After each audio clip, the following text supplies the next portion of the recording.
في عالم هادي بيظهر راجل بينده على ابنه، وبيظهر البطل اللي هو اسمه شوي، ابن الراجل اللي بينده عليه، ويقول له ابوه انت يا غبي، انت واقف هناك بتعمل ايه؟ ويصدم الواد لان هو شاف ابوه، ويقول له ابوه انت غبي يالا، مش عارف حتى تعرف صوت ابوك. ويقول له تعالى بسرعة ساعدني عشان نسحب الشبكة عشان نروح نصطاد، وهنشوف هنصطاد ايه النهاردة.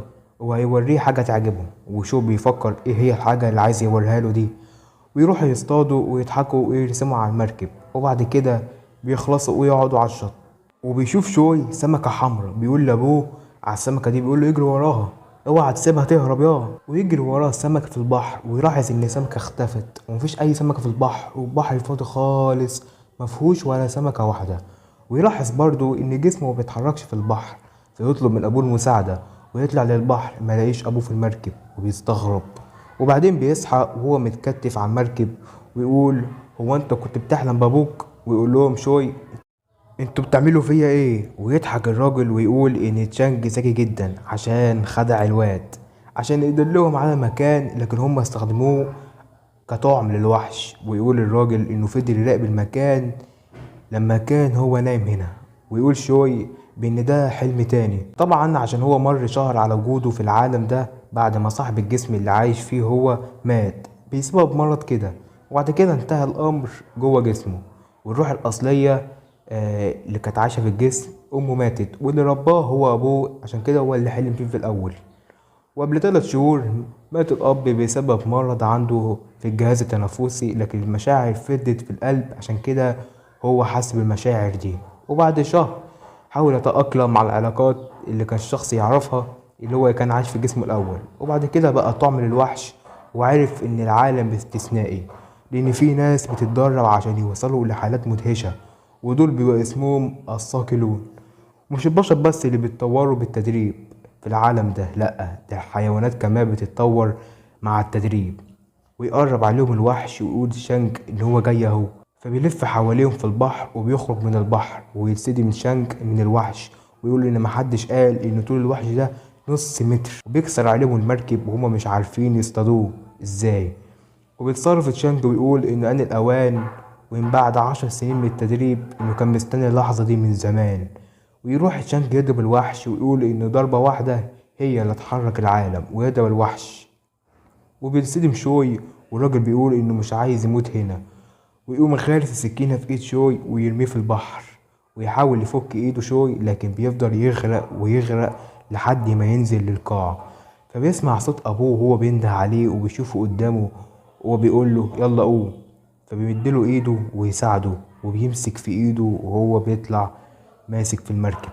وبيتصدم لأن المركب دي طلعت مركب أبوه، وبيهجم عليه الوحش الضخم ويفرتك المركب، وينزل البحر تاني. ويقول شول انه تعب لانه عمل كل اللي يقدر عليه عشان يخرج من المكان ده، وينزل القاع وهو بيقول لابوه انه اسف، ويقف قدام الوحش، والوحش يفتح بقه وبعدين بيختفي. وبينزل شوي القاع، وبنشوف صندوق كبير بيفتح مهارة جديدة، وهي انه يتحكم في المية، وبياخد الروح المائية اللي بتخليه يتحمل تكتمل، بينجح انه يصحى وما يغرقش، ويفوق شوي ويقول ان هو انا ما كنتش ميت اصلا، وفاكر انه مات، ويفتكر مواجهته مع الوحش، وجسمه بيبدأ يحصل له حاجات غريبة، وبيحصل طاقة خارقة.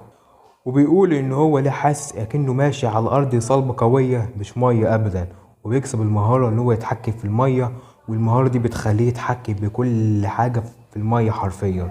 وبيقول انا بتحكم في المية، ده انا بتنفس، ويتصدم ان هو بيتنفس ازاي، وكمان جروحه خفت. وفجأة بيظهر الوحش تاني ويحاول يجري منه، فبتيجي الطيارات البحرية قوية بتسحبه، وبيتصدم ويقول ايه ده انا بتحكم بالطيارات البحرية. ويقول انها عاملة زي الانظمة اللي بتتحكم في البحر، زي الروايات اللي كان بيقراها. وبعد كده الطيارات بتقف، ويقول احيه دي تلات الطيارات لها مدة وتقف، ويجري ورا الوحش تاني.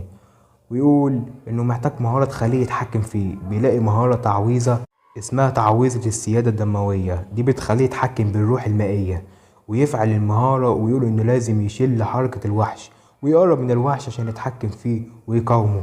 والتعويذة بتشتغل، ويحط ايده على الوحش والوحش بيجري بقوة. ويقول شوي يبقى هو ده الصراع على القوة الروحية، انا بقرب من الخسارة يا جدعان.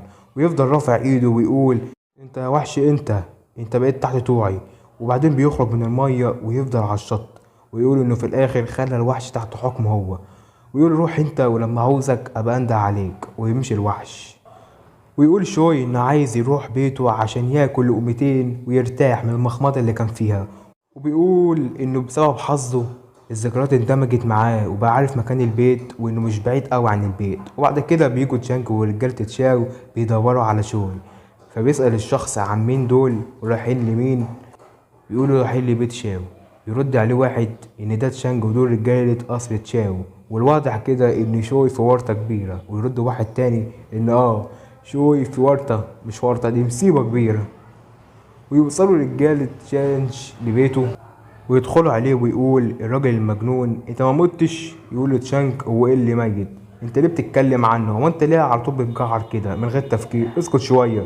فيقول له الراجل ان ده اسمه ليانج تشو، وتشينج تشانج ده يبقى وكيل لعيلة تشاو. ويقول انت ليانج تشاو، انت لسه حي، ده انت محظوظ. يرد عليه ليانج طبعا الكوارث بتعيش 1000 سنة. فيؤمر تشانج رجالته ويمسكوه. ويقول شوي انتوا كلكم بتعملوا ايه؟ يضربوا الراجل المجنون في بطنه ويقول اسكت. ويقول لتشاو عشان خاطر الناس الكرويين اللي عايشين في القرية يسيب المحارب تشانج عشان ياخد الوحش المائي. ويرد عليه الراجل وانت عملت ايه؟ ده انت اتأمرت مع الوحش عشان تقتل تشانج وكلفتنا فلوس كتير وعرضت الناس اللي في القرية للخطر. ويقولوا شوي من الواضح ان انت اللي ربطتني وكتفتني عشان تستخدمني طعم الوحش ده، خد بالك. ويزعق له الراجل ويقول له انت قتلت تشانج وعايز ترجع تاني؟ يا بجحتك يا اخي يا وحش. ويسمع شوي كلمة وحش ويفتكر لما كان يتيم وكانوا بيعاملوه على انه مجنون وبيتريقوا عليه. ويفتكر موقف لواد كان بيتريق عليه وكان بيقول له الحقوا يا جماعة، بص نظرة الوحش يا جماعة. ويقول له لو انت شجاع وقلبك ميت تعال اضربني. فيقوم شوي مديله بوكس ترشم له طقم اسنانه ويكلم نفسه شوي ويقول ايه يعني لما ينادوني بالوحش؟ ايه الجديد؟ لو هما بيقولوا لي يا وحش يبقى لازم اوريهم قدرات الوحش ده. فيضرب رجاله تشاو ويقول لهم حتى لو بقيت الوحش اللي انتوا بتقولوا عني يبقى اخد على الاقل جزء منكم. ويقول الراجل المجنون لشوي انت لسه عايز تتخانق؟ ويقول للوكيل تشانج انه يربطوه ياخدوه لقصر تشاو وانهم محتاجين ناس كتير عشان يطعموه اليتيم ده، وكمان من غير اب ده مثالي جدا. ويقول لتشانج ان هو لو وافق يبقى الابن المتبني لعائلة تشاو، وهننسى كل اللي حصل ده. لو موافقتش هكسر رجليك دلوقتي حالا. ويظهر زعيم القرية اللي اسمه ليه بيقول لهم ان زعيم القرية لسه حي على وش الدنيا. يرد عليه تشانج ده انت راجل عجوز عنيد. يقول للزعيم ما تشوريش، العجوز ده بيحافظ على سلالة داشون اللي انت بتخطط تخلص منها، وانت بتخطط ليه عشان تهاجمه؟ يقول لتشانج انا؟ يرد عليه العجوز انت ايه؟ حتى سيدك تشاو المفروض يظهر ليه شوية احترام، ولو فضلت تعاند اجيب لك هاني. ويقول للشانج ده انت عجوز رخم وعنيد، انا مش هعمل عقلي بعقل راجل مسن، انا مش فاضي عشان اضربك النهارده، لما افضى يبقى فيه كلام تاني. ويمشوا رجاله الشاو ويقول الراجل المجنون للزعيم العجوز ده عامل زي ابوه ما بيقدرش حد خالص. ويقول ليه لشوي بص يا شوي لو عرفت تمنع المشاكل اعمل كده. ويرد عليه شوي حاضر يا جدي.